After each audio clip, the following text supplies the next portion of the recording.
Good Monday afternoon to you, 4 o'clock, time for Sports for CLE. Thanks for joining us. Plenty of Browns to talk about as the Browns getting ready for mandatory minicamp. Means most, if not all, of the guys will be out in Berea tomorrow when that gets underway.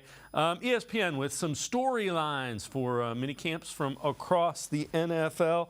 And for the Browns, a storyline to watch, quarterback Deshaun Watson's sharpness. Watson has now had the entire offseason to settle into Kevin Stefanski's offensive scheme, build some chemistry with teammates. How that translates this fall will ultimately determine Cleveland's fate in 2023. Minicamp will provide a glimpse. Let's welcome in Scott Petrick, Browns beat reporter for the Elyria Chronicle-Telegram, brownzone.com. And Scott, we were trying to find out what they can and can't do in minicamp. They can't do a lot, but 11 on 11, it might give you a little bit of a glimpse. Yeah, and they can certainly throw it around, right? 7 on 7 individual drills. Watson will throw the ball plenty. You know, I think it's interesting. You know, you can only base so much off of, you know, these practices in May and June. Not that they're not important. I just wouldn't read too much into it, you know, depending on how Deshaun Watson performs in training camp and preseason, then you get a better gauge for week one. But I do think it's worth noting, you know, 2 weeks ago when we went to the first OTA that was open to reporters, you know, he didn't look great. They threw a bunch of deep balls. They were missed connections on most, if not all of them. Then last week, they hit on a couple. He hit Marquise Goodwin on a couple deep balls, made a nice red zone throw to Elijah Moore. So I think the Browns took that as a sign of progress. And, you know, you just hope, if you're the Browns, that that chemistry with the receivers, between Watson and the receivers, continues to build, continues to grow throughout this whole ramp up to week one. So what are you looking at? What are you going to be watching tomorrow and the successive days that these are open to the media? Yeah, you know what? I want to see Myles Garrett. He hasn't been there the last couple OTAs, and I assume he'll be there for mandatory camp. You know, how much does he do? You know, he had that toe injury at the Pro Bowl. You know, is he able to go 100%? How does he look in Jim Schwartz's attacking scheme? Not that you get a great gauge of the defensive line, but we'll see him in individual drills, I'm assuming. You know, how fast he's getting off the ball. Does he appreciate that? Maybe how he relates to Schwartz. It's the first time Myles and Zadarius Smith will be on the field together. I think that's, you know, something worth watching. You know, we talked about Watson and the receivers. The deep balls, I pay special attention to that, because that was an area of weakness last year that the front office addressed in the offseason with Goodwin and with Elijah Moore. And then, you know, Cade York is going to kick. We haven't seen him kick yet. He's going to go through a field goal drill. That's what Bubba Ventrone, the special teams coordinator, said. So see how he looks. You know, obviously it's a June practice, but he had an up and down rookie season. See how he does in the first chance we get to see him kicking a drill. You know, those are kind of the things that jump out at me, Dave. How important are these more important for the Browns? Because in theory, you're going to have a new offensive system tailored around Deshaun Watson, new defensive system, certainly, with Jim Schwartz. Do these mandatory minicamps, because you're starting to install the nuts and bolts of those? Yeah, I mean, I think it's important that, you know, everybody will be there, right? Most guys have been there, but some guys have been in and out. Last week, Dalvin Tomlinson and McLeod and Zadarius Smith weren't there. You know, Joe Bitonio and Nick Chubb haven't been there the couple of weeks we've been at OTAs. So I think it's important just for everybody to be there. You get a taste of both systems on both sides of the ball, right? Not that they haven't been there. You know, I know Myles Garrett was at the beginning of the offseason program, but you get a better sense of it. I think the meeting days can be longer. And it just lays a foundation for when you come back for training camp. So, obviously, one of the big questions is, how good will Deshaun Watson be? How much of the old Deshaun Watson will we see? Chris Sims, former NFL quarterback, ranked the top quarterbacks, his quarterback rankings. This is from NFL on NBC. Chris Sims unbuttoned. Let me just tell you what I do know. He's a superstar. That's what he is. He's a superstar who's rusty, and I'm betting on the superstar to come back this year. That's all. You know, he was tough in this ranking. Because, yeah, you go back out to the film, it's not all perfect, right? Of course, he's not perfect, all right? But the things he has to fix one, I've seen him do those things at a high level before, and two, my experience of playing the position, being around the league my whole life and all that, he's just got to get playing, get back on the bike a little bit. That's all it is. But man, like Ahmed, his skills and tool set it's superstar. And you saw this from last year's film. Yeah. You're not going back multiple years. This is last year, his rusty year. Exactly right. Because I still see a guy that like has one of the best arms in football. It's an elite arm. It's elite. Again, it's in the class as far as if you want to accuracy in a 20-yard out route, Josh Allen will throw it the hardest in football, and then the next group of, Watson, Mahomes, Herbert, and that crew right there, he's in that crew of guys that can hum it in there and still be accurate. And Scott, I always give a little bit of credibility to the guys that have played a position they're judging at the highest level, and the arm talent. I mean, all you have to do is sit on the field and watch it, and it jumps off. Yeah, I do find it interesting that Sims said that because, he's got a really good arm. And to me, what sticks out about Deshaun Watson is it feels easy, right? Like the ball just comes out of his hand. There's a little maybe three-quarter motion, and it gets there in a hurry. Where, Baker had a big arm, but it felt like his whole body was behind it. It just seems like Deshaun Watson is smoother. I don't know if I would have put him in the same arm class as Mahomes and Herbert. Like those guys feel, just from watching them on TV a bunch, that they have, and in person a couple times, that their arms might be bigger. And maybe that's just, like I said, because Watson makes it look easy. So I'm interested. It's interesting for Sims to put him in there. But 9 feels kind of right to me. If you're going to rank the quarterbacks, I think you could probably have a discussion from maybe 7 to 13. How you want to rank those guys. And so much of it depends on if Watson bounces back like Sims expects him to do. I'm leaning toward that. I'm leaning toward Watson being the player he was in Houston. Now he needs to show it.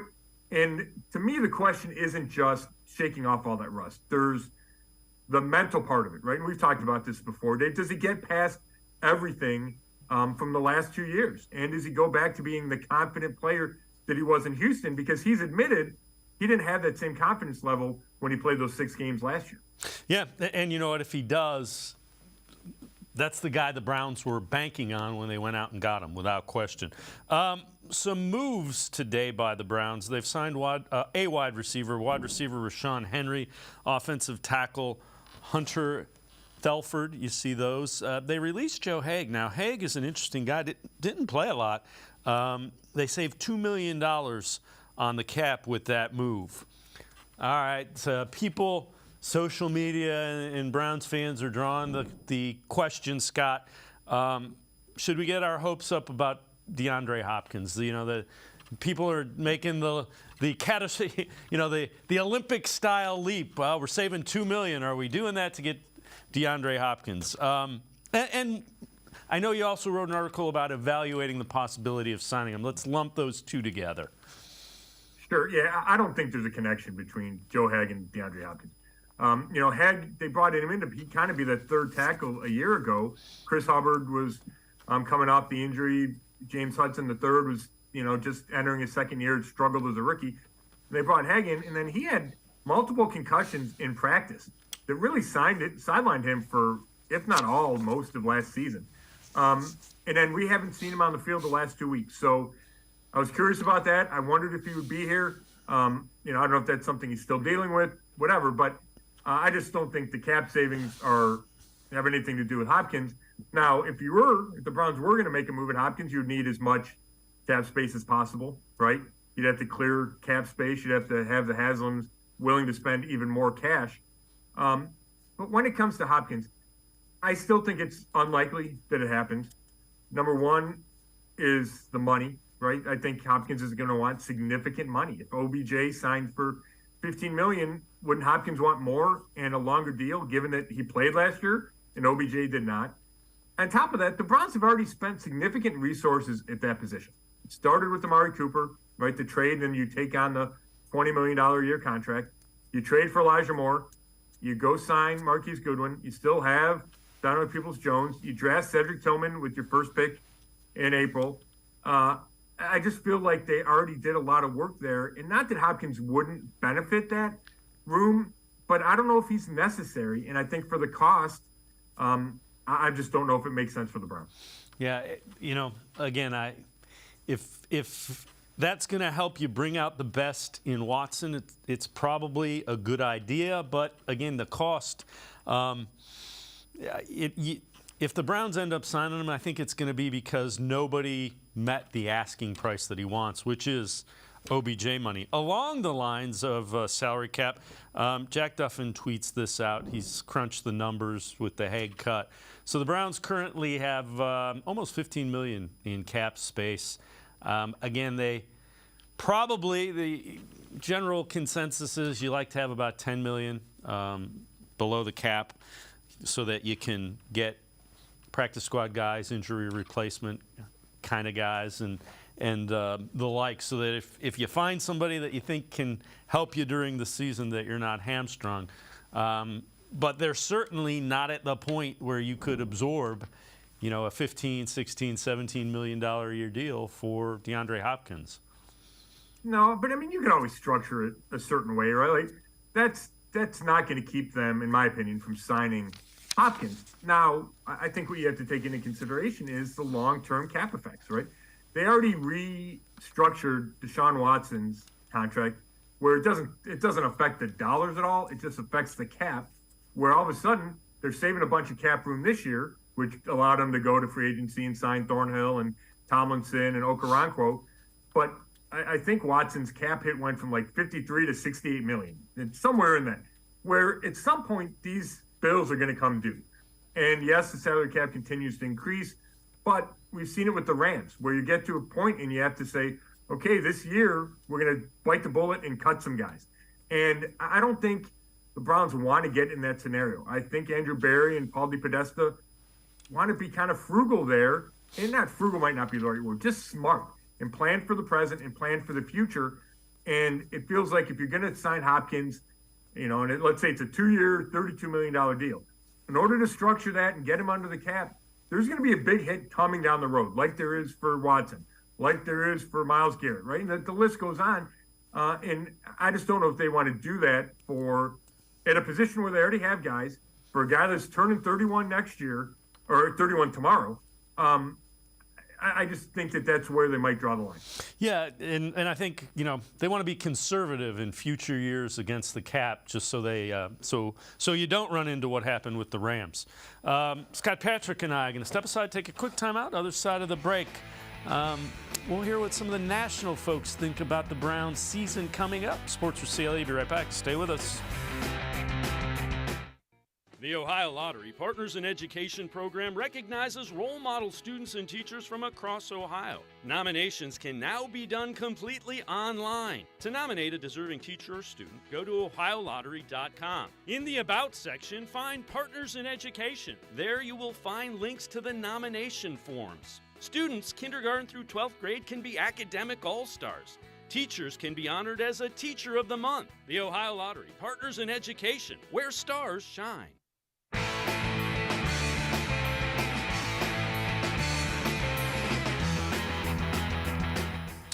We continue talking Browns with Scott Petrak from the Elyria Chronicle Telegram, as well as BrownZone.com. Emmanuel Acho talked about the outlook that he has for the Browns this year. This is from FS1's Speak. The Browns have won as many playoff games as the Ravens since 2018. They've won more games than the playoff games than the Steelers since 2018. Teams in their division. I'm not going to talk about your Bengals, obviously. Y'all just went to a Super Bowl. When I think about what the Browns were able to do 2-3 years ago with Baker Mayfield in an 11-5 season, you pay Deshaun Watson a boatload of money because he's supposed to be a top-tier quarterback. The last time we saw him play a full season, he was a top-flight quarterback. I'm thinking to myself, the Browns are being overlooked. You still have Myles Garrett, who is a perennial Defensive Player of the Year candidate. You have Deshaun Watson, who is supposed to be a top 10 quarterback with top 5 quarterback potential. You added Zadarius Smith. He's another great rusher on the opposite end.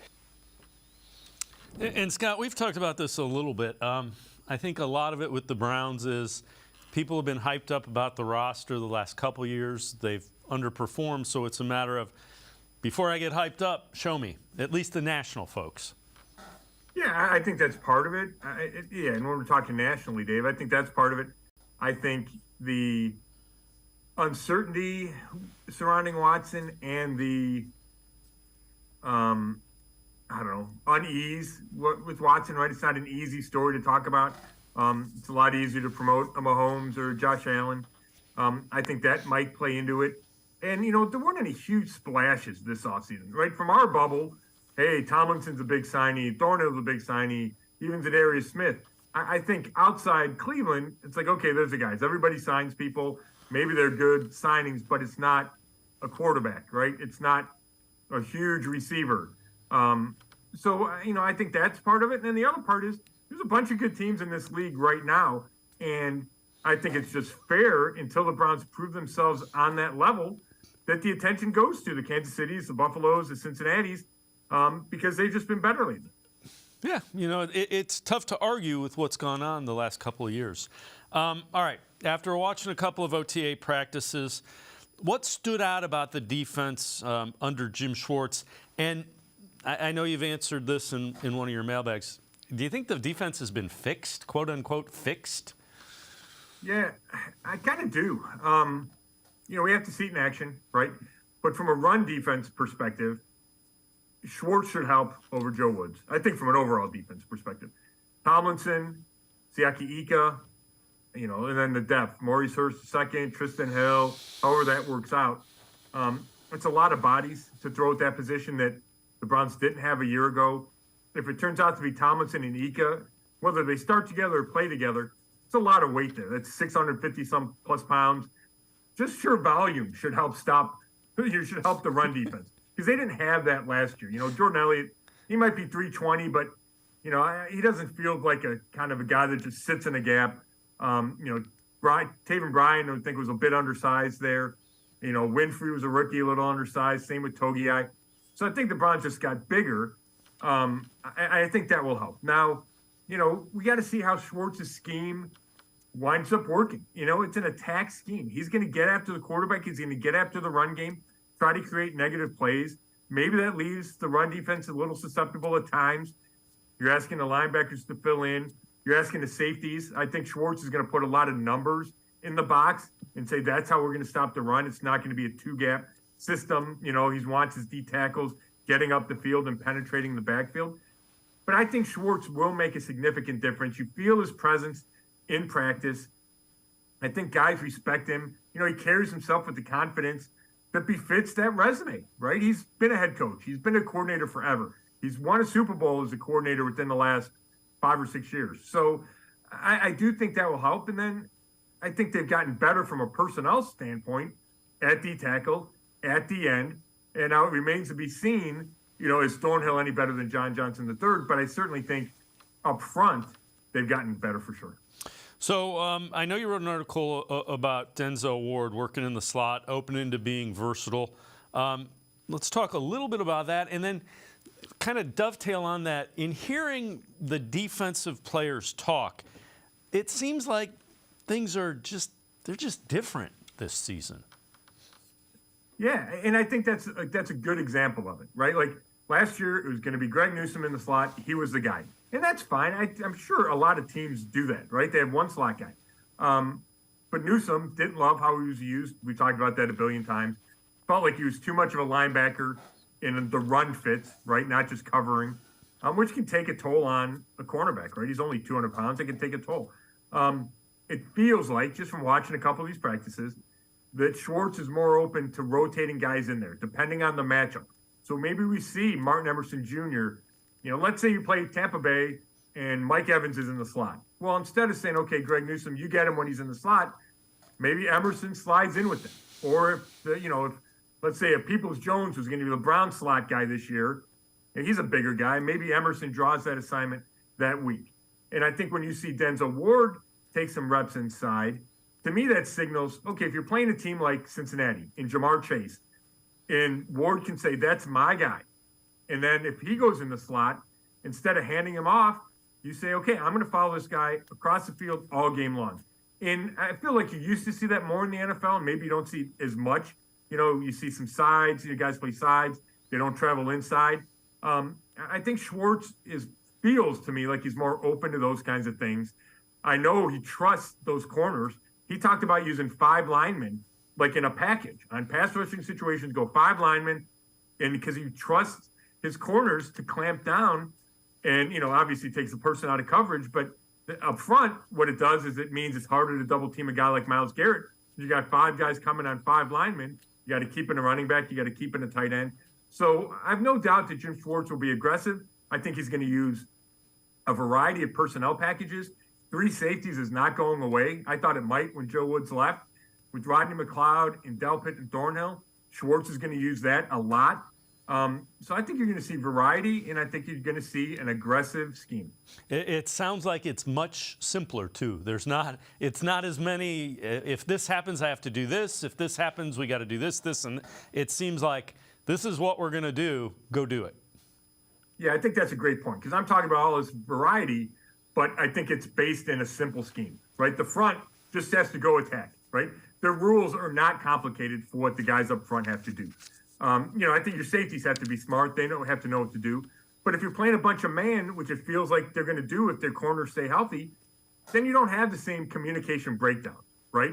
And Schwartz, I'm sure you remember, Dave, when he talked to the media for the first time in January, said, my guys are not going to be looking at each other going like this, right? We saw that too often. So Ward said it feels simpler, and I think we're going to see that. I just think that's going to be something. Ward thinks that's the biggest change from Woods to Schwartz is a simplification of especially the communication. Yeah, the thing Schwartz said is a high school coach will be able to diagram and tell you what we're doing defensively, and he said tricking people isn't the sauce, it's the communication. So we'll see. Along those lines, Pro Football Focus, Sam Monson, top 10 cornerbacks in the NFL. Number 1, Sauce Gardner. 2, Jalen Ramsey. 3, Patrick Surtain. And number 4, Denzel Ward. Ward didn't have a great season last year, I think in part because they were asking him to do some things that weren't his strengths. I have a feeling he might be one of the happiest guys with the changes. And he won't come out and say that. That's me reading into it. Yeah, that could be. I think he likes to sit in man and take a guy, and if Schwartz is going to do that, then I think that does play to Ward's strengths. That's an interesting ranking. That feels a little high. I like Denzel. I think he's a really good corner. I don't know if he's played last year like a top 4 corner, but I think he certainly has it in him. I think when he plays his best, he's a top 5 corner in this league. Ramsey feels too high to me. I felt like every time I watched the Rams last year, he was giving up plays, and I know his reputation. Maybe I'm missing something. Maybe Miami got a steal. But I kind of feel like his best days are behind him.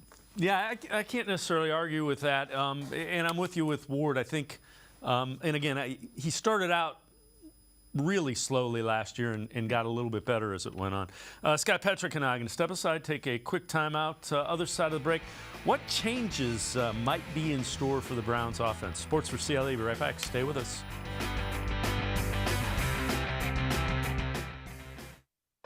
Come back to go forward.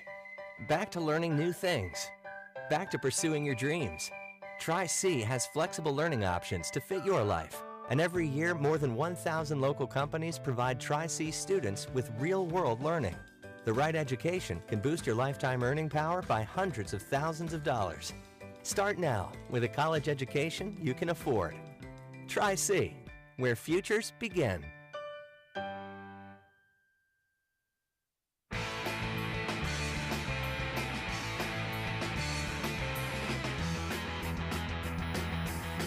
We continue talking Browns with Scott Petrick from the Elyria Chronicle Telegram, as well as brownzone.com.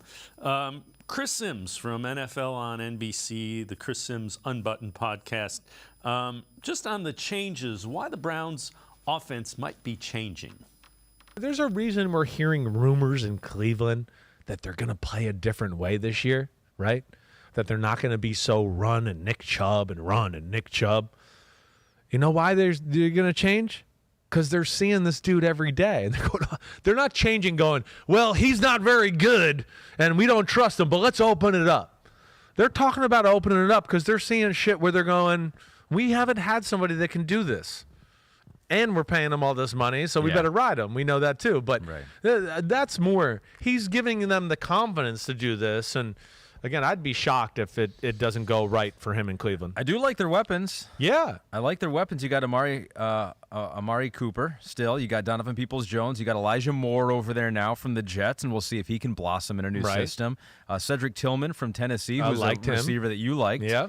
David Njoku's a really good tight end still. Marquise Goodwin, a receiver, Right. and That's- Njoku, yeah, and then you still got Nick Chubb. Exactly. And you still got a decent offensive line. Maybe not as good as they've been in years past, but still good. Still Yeah. good. Yeah, no, agreed. It's there's something to work with there. I'm excited to see what their new look on offense will look like and how they're going to attack. But yeah, it's again, maybe there's no A+ receiver there, but Amari Cooper is still A-, and then there's a lot of B+ receivers there too, and a tight end that's freaky and that running game, and if they do it right, they should be a handful to defend.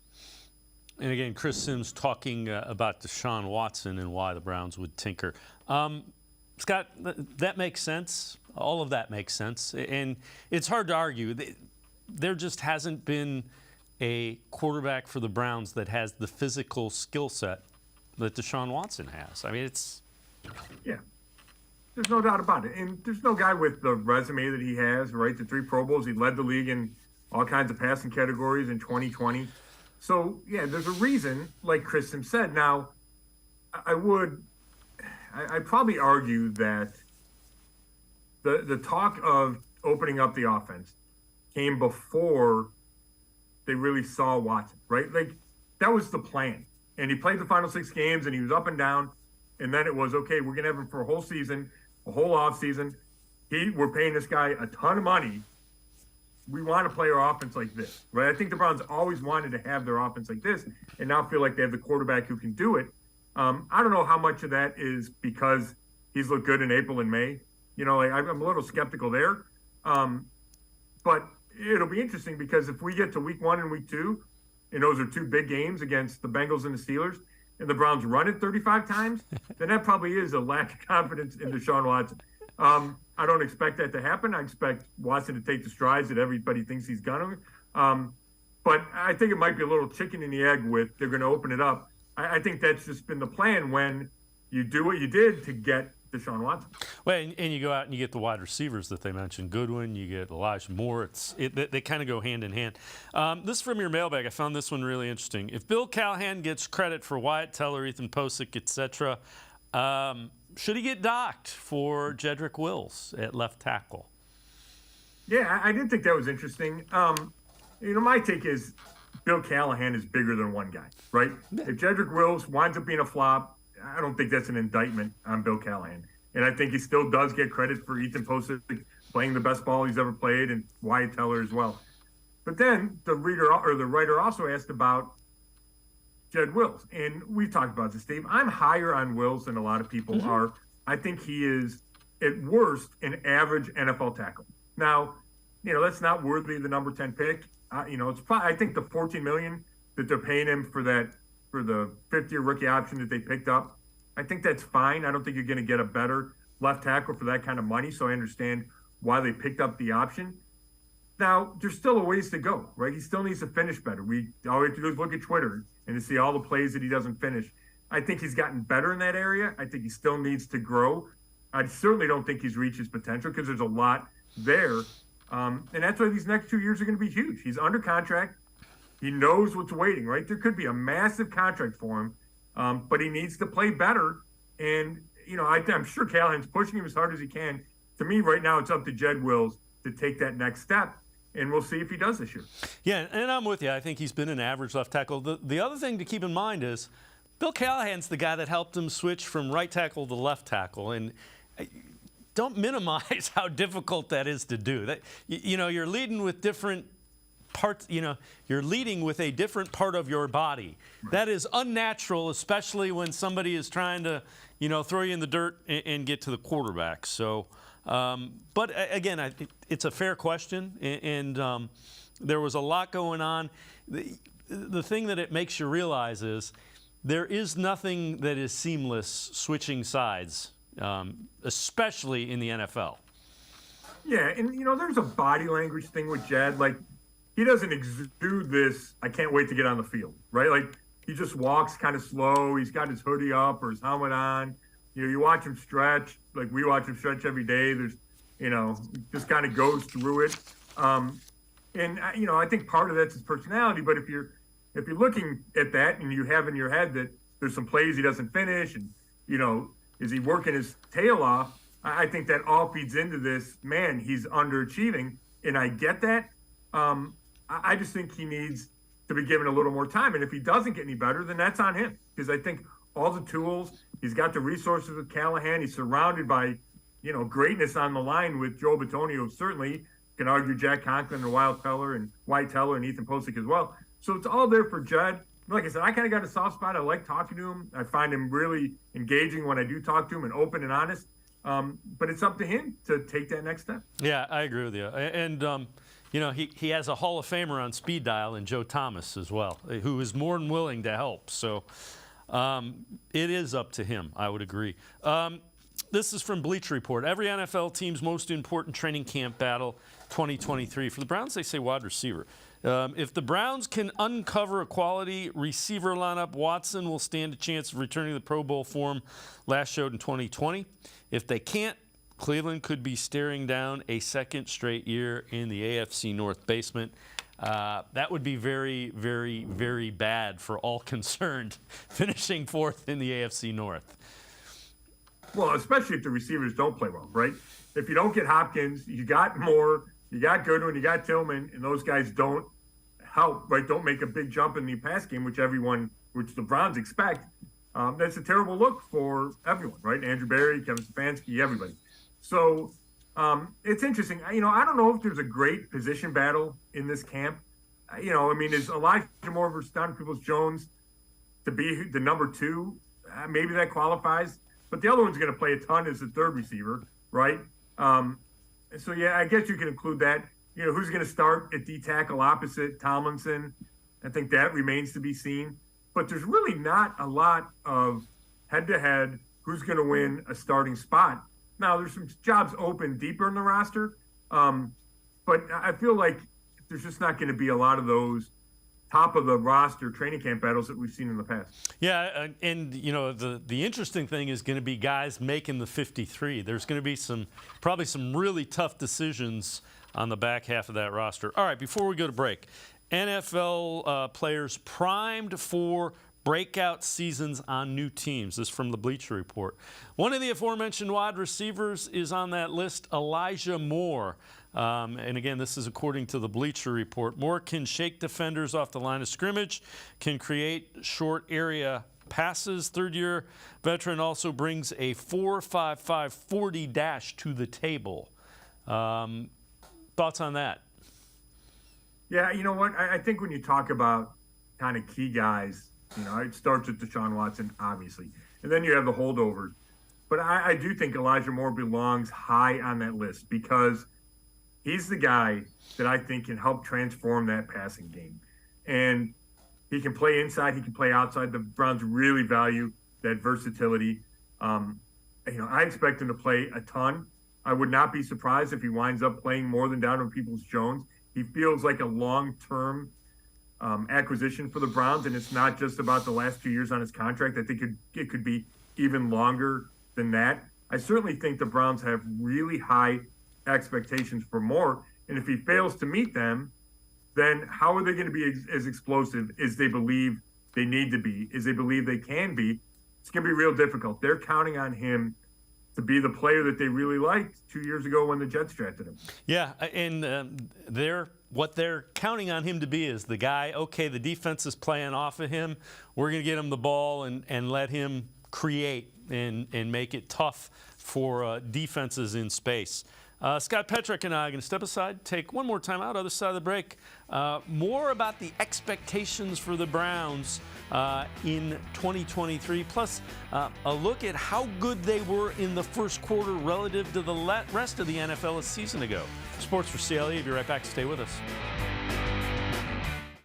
The Ohio Lottery Partners in Education program recognizes role model students and teachers from across Ohio. Nominations can now be done completely online. To nominate a deserving teacher or student, go to ohiolottery.com. In the About section, find Partners in Education. There you will find links to the nomination forms. Students kindergarten through 12th grade can be academic all-stars. Teachers can be honored as a Teacher of the Month. The Ohio Lottery Partners in Education, where stars shine.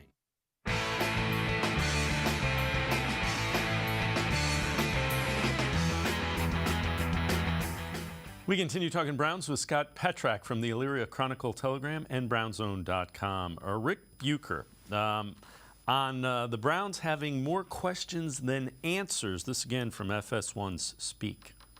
Look at who they're up against and look at all the talent that they have had. They're being slept on deservedly because they're the Cleveland Browns. And no matter what you put on the field, it doesn't seem to meet expectation. And I can look at so many parts of that outside of Deshaun Watson and have reservations. Are you guys sold on Kevin Stefanski as the head coach?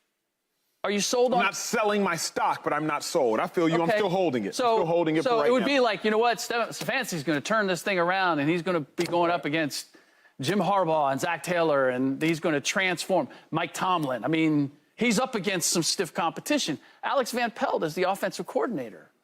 I would feel better about the Cleveland Browns if Deshaun Watson was singing the praises of Alex Van Pelt than Alex Van Pelt singing the praises of Deshaun Watson. Because I know what Deshaun Watson is capable of. Jim Schwartz coming over from the Eagles as defensive coordinator. Are we certain? I mean, he was kind of getting dragged at the end.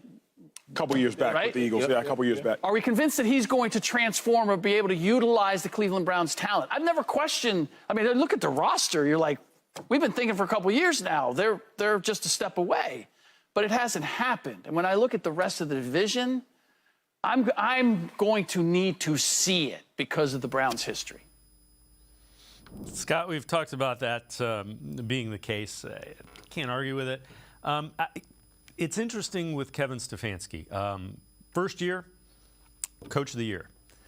Second year, kind of a COVID year. Third year, Deshaun Watson. There hasn't, I guess what I'm getting at, there hasn't been a quote-unquote normal offseason for him. So this is a huge year for Kevin Stefanski. Yeah, I mean, it is for a bunch of reasons, right? First full season with Deshaun Watson, missed the playoffs 2 years in a row. Like, coaches don't get to miss the playoffs 3 years in a row and stick around very often, right? That's just how the NFL works. So I think that's the reality. I think you're paying your quarterback $1 bazillion. You better get the most out of him. Your coach, he better like your coach.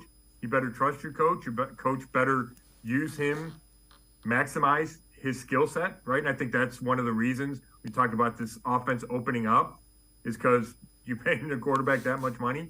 So, yeah, to me, of all those things that Bucher said, the Stefanski one hits home the most. Like, I think Van Pelt's good as a coordinator. I think Jim Schwartz, we talked about him, I think he's going to have a big impact. A lot of this falls on Kevin Stefanski. Number one is the head coach, and then number two is the guy that runs that offense. And I think he's done a fine job. I don't quibble with his play calling like a lot of people do, but that's a factor in it. It's head coach and coordinator / play caller. So a lot falls on his shoulders, and it's a huge year for him. Yeah, and again, to your point, there aren't a lot of coaches that have the kind of roster that the Browns have that get a pass if they don't make the playoffs 3-4 years in a row. So Yeah. I'm with you. I found this really interesting. This is from Warren Sharp. Tweets this out. Lead after the first quarter all across games. So it's aggregate scores after the first quarter of games last year. Bengals were plus 42. The Chiefs were plus 36. Those were the teams that played in the AFC Championship game. You see the Lions. You see the Cowboys were Browns were plus 29. So the first quarter went really well. And then after that, it kind of came apart. Yeah, I mean, it's easy to remember some of those fourth quarter meltdowns, right? The Jets game in Atlanta, right? Weeks 2 and 4 that really kept the Browns from getting that momentum early when they needed it, when Watson was suspended. And that's tied hand in hand, right? You get off to a good start. When do you blow a lead? You blow a lead late. And But that first quarter thing is fascinating. It speaks to how well Stefanski scripts plays, how he gets his guys prepared. And then we can argue after that, does he, should he script more? Does he script too many? What, is that talent catching up? Is it a lack of adjustments? Like, there's a lot of reasons teams don't maintain hot starts. But I wouldn't look at it and say, I think it's a positive to start as fast as they did. It puts you in a position. And I think if you're able to sustain that, and you have the attacking defense that Jim Schwartz wants to play, all those things go hand in hand. Like the Browns' recipe blueprint is start fast, get a double-digit lead, and then go get the other team's quarterback. And they haven't been able to sustain that and deliver that. But I think the pieces are in place to give them a better chance to do that. And if they can, then that's exactly what they want to do. Myles Garrett will have a huge year. Zadarius Smith will have a huge year. Nick Chubb will run the ball a bunch in the second half. And the first part of that is getting off to a good start. Yeah, and I'm with you. What it shows is that his offensive system, the first quarter, the plays that you're developing work against.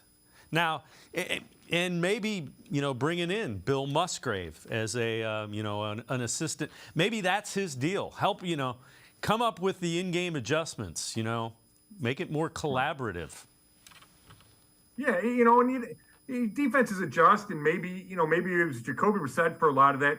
Maybe defenses figured out what Jacoby Brissett was doing and took that away, and then it's hard to adjust after that, right? And I think we saw some of that when Baker was the quarterback. They'd have great starts, defenses would adjust, and then how do you figure it out? But I think Kevin Stefanski's plenty smart. I think that's an example of it, and then it becomes an execution game, an adjustment game, and you would think, with Deshaun Watson, it gives you a chance to make a couple more off-schedule plays, right? So it doesn't have to be perfect as a play caller when maybe you're perfect as a play caller early, and then it gets a lot harder as the game goes on to be perfect as a play caller. Scott Petrak, as always, great stuff. Appreciate the time and the insight. Thanks very much, Scott. Thanks, Dave. Scott Petrak, make sure you check out all his Browns coverage, brownzone.com on the internet. He's the Browns beat reporter for the Elyria Chronicle Telegram. We're going to step aside, take a quick time out. We continue talking Browns. Jackson McCurry from the Dogland and Top Dogs podcast straight ahead. Stay with us. Come back to go forward. Back to learning new things. Back to pursuing your dreams. Tri-C has flexible learning options to fit your life. And every year, more than 1,000 local companies provide Tri-C students with real-world learning. The right education can boost your lifetime earning power by hundreds of thousands of dollars.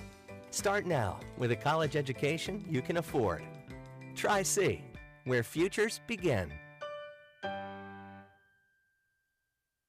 The Ohio Lottery Partners in Education program recognizes role model students and teachers from across Ohio. Nominations can now be done completely online. To nominate a deserving teacher or student, go to ohiolottery.com. In the About section, find Partners in Education. There you will find links to the nomination forms. Students kindergarten through 12th grade can be academic all-stars. Teachers can be honored as a Teacher of the Month. The Ohio Lottery Partners in Education, where stars shine. I am powerful beyond my wildest imagination. I will define my future. I will keep challenging myself to improve. Because I am a future leader of this great nation. I will be responsible for raising a beautiful family. And educating not only my generation, but many more to come. I will make a difference in my community. And I will stand up for what I believe in. I will not settle for simply chasing my dreams. I will achieve them. Because I was given a chance. An opportunity. A home. At Family, Career, and Community Leaders of America. The ultimate leadership experience. FCCLA has been one of the greatest experiences of my life. It's made me who I am today. Join us. We'll build a new future together.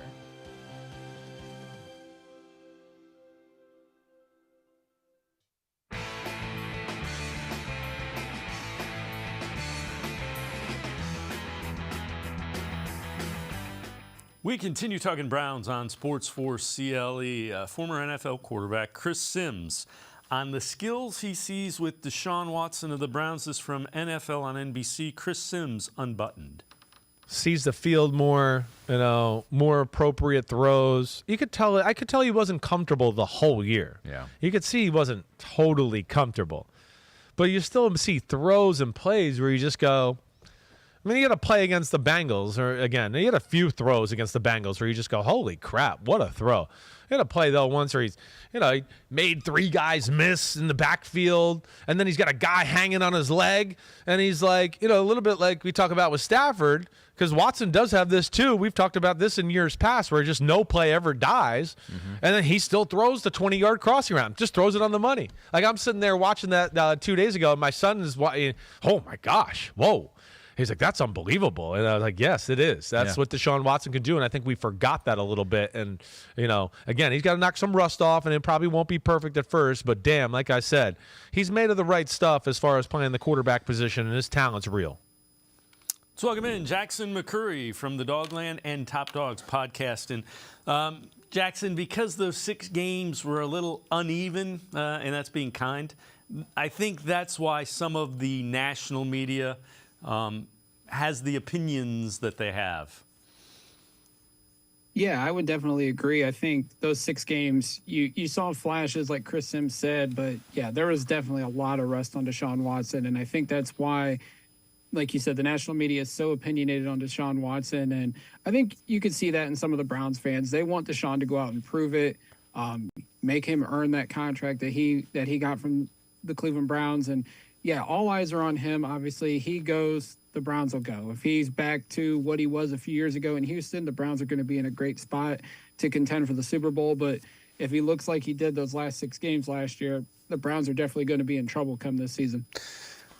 This is from Pro Football Focus. They tweet out, best 3 players on each of the AFC North teams. For the Browns, they go Nick Chubb, Joel Bitonio, Myles Garrett. You see the Bengals and the Ravens both have their quarterbacks on there, and defensive guys for the Steelers with Watts, T.J. Watt, Hayward, and Minkah Fitzpatrick. Just your thoughts. So you got a running back, an offensive lineman, and a D lineman. Yeah, I mean, right now, those are definitely the 3 best players on this team. And the hope is by the end of 2023, Deshaun Watson bumps one of those guys off, because if the Browns are going to be a great team, they need Deshaun Watson to play like an elite franchise quarterback. But when you look at that list, you got 2 potential Hall of Famers in Bitonio and Myles Garrett. And I can even say Nick Chubb, the way he started his career, he's on his way to a potential Hall of Fame career as well. So if you had to rank those 3, the 3 best players on the Browns, it's definitely Chubb, Bitonio, and Myles Garrett. Yeah, I'm with you, and I agree with you wholeheartedly. They need Deshaun Watson to be on that list next year. Yeah, for sure. I mean, you look, Baltimore has Lamar, Cincinnati has Joe Burrow. There's a reason why Pittsburgh's top 3 players are defensive guys, because Kenny Pickett did not show anything that he is a top 3 player on their roster. But yeah, if the Browns want to get to where we all want them to get to, it all falls on Deshaun Watson, and he needs to be one of those top 3 players on the roster. All right, Chris Sims, same show that we had earlier, talking about the Browns and the possibility of the Browns signing DeAndre Hopkins.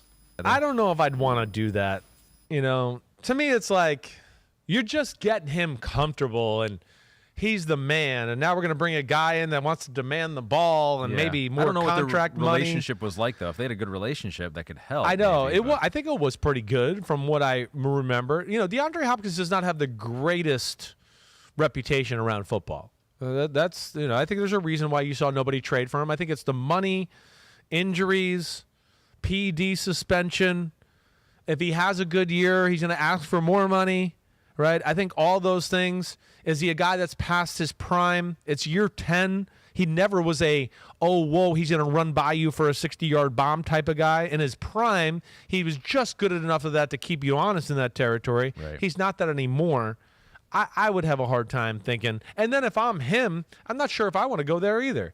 Like we're talking, there's still some unknowns about that situation there. Yeah. He's at a point of his career where you want to win a Super Bowl, and you want to be in a spot where you could be successful and rack up a lot of stats and do all that. And I'm not sure Cleveland's the number 1 spot I would pick if I had a bunch of options out there. Jackson, it's a tough one with the Browns and Hopkins. If Deshaun Watson feels Hopkins makes him better, you kind of got to find a way to make that work. Yeah, I mean, we all know the history that Deshaun and DeAndre have together. And, I have those same feelings that Chris Sims has. DeAndre's getting older. He's had injuries the last couple of years. He had the PED suspension. I think a lot of the criticism of DeAndre is recency bias. Last year, he did put up good numbers in 11 games, 10 games. I forget how many he exactly played, but he was also having the ball thrown to him by Kyler up until the ACL injury, Colt McCoy, and Trace McSorley. So I don't think it's fair to give a assessment of what DeAndre Hopkins did last year because he had multiple quarterbacks throwing to him. He is getting older. I do wonder, does he want the OBJ type money that's being rumored that he wants? If I'm the Browns, I would pass. I feel really good about this wide receiver room with Amari, DPJ, Elijah Moore, and the rest of those guys. If DeAndre wants to come here, it's got to be for the right price. And I think Andrew Berry's probably told that to his representation. I feel like DeAndre is better suited going somewhere else like Kansas City. I think Buffalo's out of the cards now with some of the recent moves they made, but it just seems like if DeAndre wants to get another contract, he's better suited to go to another team that's not the Cleveland Browns. Yeah, that's fair. And again, I don't think there's any way that they can afford to pay him OBJ type money, 15, 16, 17 million a year. But if your quarterback, who you've invested a lot in, says this guy can help and he can make us good, you do have to explore and try to find a way to make that work, unless it just doesn't work financially. Do you at least agree with that? Yeah, absolutely. I think it all comes down to the price. I think if Deshaun believes in DeAndre, the Browns had to explore it. But if it's completely out of the price range that Andrew Berry feels comfortable paying for him, then the Browns can say, hey, we tried. It's out of the realm of possibility financially. And I think as long as they try, and I feel like they have explored it and probably have discussed with DeAndre's agent, who happens to also be Donovan Peoples-Jones' agent. So there's some conflict of interest right there. But I do think the Browns will at least explore the possibility of adding DeAndre to this roster. Jackson McCurry and I are going to step aside, take a quick timeout. Other side of the break, we'll continue talking Browns, getting ready for mandatory rookie mini camps coming up. Mandatory rookie camp coming up. Sports4CLE, be right back. Stay with us. The Ohio Lottery Partners in Education program recognizes role model students and teachers from across Ohio. Nominations can now be done completely online. To nominate a deserving teacher or student, go to ohiolottery.com. In the About section, find Partners in Education. There you will find links to the nomination forms. Students kindergarten through 12th grade can be academic all-stars. Teachers can be honored as a Teacher of the Month. The Ohio Lottery Partners in Education, where stars shine.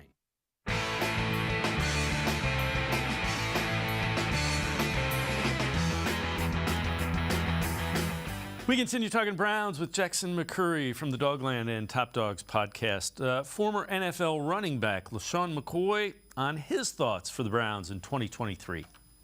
Looking at the Browns team, they have some talent, but when we ask about the attention or if they're getting overlooked or slept on, I'm going to say no. I'm going to say they are exactly where they should be at, right? They didn't really have a great year last year. Deshaun Watson's a hell of a quarterback. He missed some time, and he didn't look good. I mean, I thought that was probably ideal. I mean, he was coming off some time, got some rust, hasn't played football, and now he's back, had the whole offseason to train, to recover, fresh mind, nothing off the field. I think he'll be a better player. I think the team will be better. But it's hard to really say, man, because you look at the schedule. First of all, they got the Bengals twice a year, and we all feel like the Bengals are top dog in that division. I think the Steelers will be a lot better. They have a hell of a coach. I think a young quarterback that's getting better. You never know how that might unfold. And then the Ravens. Yeah. The Ravens are already good and hard to beat. Now they add help, more talent. You look at, they got the 49ers, you got the Jaguars, you got the Jets, you got the Seahawks. Those are all playoff teams. So when you ask, are they getting overlooked? I got to say they're right where we're at, because even last year, they didn't have a great defense. You think of all the defensive players they have.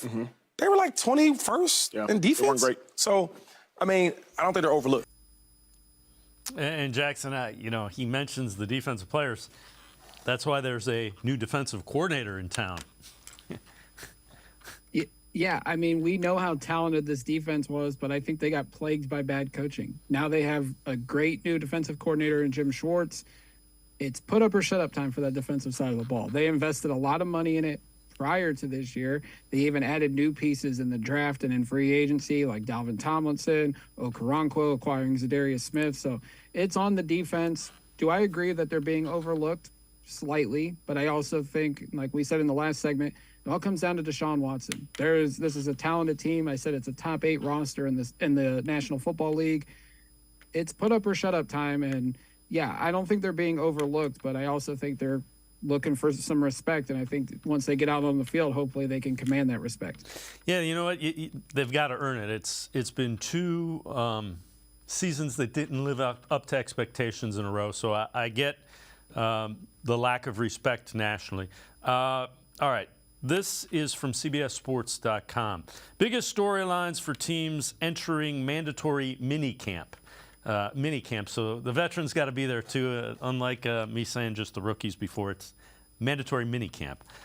Browns, what does Jim Schwartz's defense look like? Specifically, Schwartz is implementing new scheme along the defensive line that will free up players like Myles Garrett to tee off against opposing quarterbacks. We've already heard they're going to be aggressive. They're going to be attacking. And the thing that's really interesting, I'm curious to see because they have the secondary to allow them to be aggressive up front. Yeah, for sure. And now it's, Jim Schwartz talked last week how he wants to have 5 linemen down up front because he trusts that secondary enough. And I think the secondary is one of the underrated groups in the National Football League, the Browns secondary. But yeah, it's going to be interesting to see what he does with all these new parts and pieces up front. Obviously, he has had some great pass rushers during his time as defensive coordinator. Now he's getting Myles Garrett, and I don't think we've even seen the best of Myles Garrett, and he's coming off back-to-back years of 16 sacks. Could he be the one to get Myles into that Defensive Player of the Year form? Possibly. But then you look at all the new pieces, Okoronkwo, Zadarius Smith, Dalvin Tomlinson, Siaki Ika. There's so many new pieces up front to get them all on the field together these next 3 days. And to build up that chemistry heading into the 2023 season is going to be something to watch. All right, before I let you go, this is from the Bleacher Report, ranking the 25 best offseason moves. And the Browns have a couple of them. Number 7, Browns swipe Obo Okoronkwo. Look for a breakout candidate. Okoronkwo could have a career-best season as he joins a rotation with Myles Garrett and newly acquired Zadarius Smith. Number 19, Browns break out the checkbook for Dalvin Tomlinson. The Browns went all in, signing Tomlinson to a contract with $25 million in guaranteed money. Maybe it doesn't work out. Cleveland should be in win-now mode, though, and signing Tomlinson reflects that mentality. Zadarius Smith not even on that list, and that might have been probably one of the best acquisitions. Yeah, I mean, that's crazy that move wasn't a top 25 offseason move because it was so late. It was after the draft, and it was for so cheap, and that's amazing. But Okoronkwo is my favorite free agent acquisition. To see what he did in flashes in L.A. and then as a rotational piece in Houston last year, you're starting to see that potential that he has as a number 2 option. Now he's going to be the number 3 option behind Myles and Zadarius Smith. But Okoronkwo is a guy that can get after the quarterback early and often. And when you talk about what Jim Schwartz wants to do up front, I think Okoronkwo is going to have a big part. If he can match what he did in Houston last year with 5 sacks and 11 QB hits and a ton of pressures, this Browns defensive front is going to be exciting to watch, as is the addition of Dalvin Tomlinson. They needed to add a big name to that defensive tackle room, and hopefully they can add another piece here in the next couple of months before camp. But I really love the additions of Okoronkwo and Dalvin Tomlinson. The other thing is Schwartz wants to rotate 8, 9, maybe even 10 guys in. And the players are going to like that because you don't get as beat up, you stay healthier, and you're able to maximize the snaps. Your snaps, if you're only playing 30 snaps, it's 30 impactful snaps. And that's kind of what Jim Schwartz is after. Give me efficiency from the defensive line. Yeah, he used the baseball analogy about, the bullpen arms. So you got a couple guys that can throw 100 miles an hour. That could be what Okoronkwo is, or what Zadarius Smith is. Guys that can stay fresh, and even Myles Garrett to a degree, who's played a ton of snaps in his first few seasons. You keep them rotated, you keep them fresh, and then when it comes down to the fourth quarter, when it's 3rd and long and you need them to make a big play, that's when you unleash those guys as like a 4-man front where you have 4 pass rushers that say, go get the quarterback and let's secure the W. Jackson McCurry, as always, great stuff. Appreciate the time and the insight. Thanks very much, Jackson. Thank you, Dave. It's always a pleasure. Jackson McCurry, make sure you check him out, the Dogland and Top Dogs podcast. That's going to do it for this edition of Sports for CLE. We'll see you back here tomorrow at 4 o'clock. Have a great night, everybody. See you tomorrow at 4 on Sports for CLE.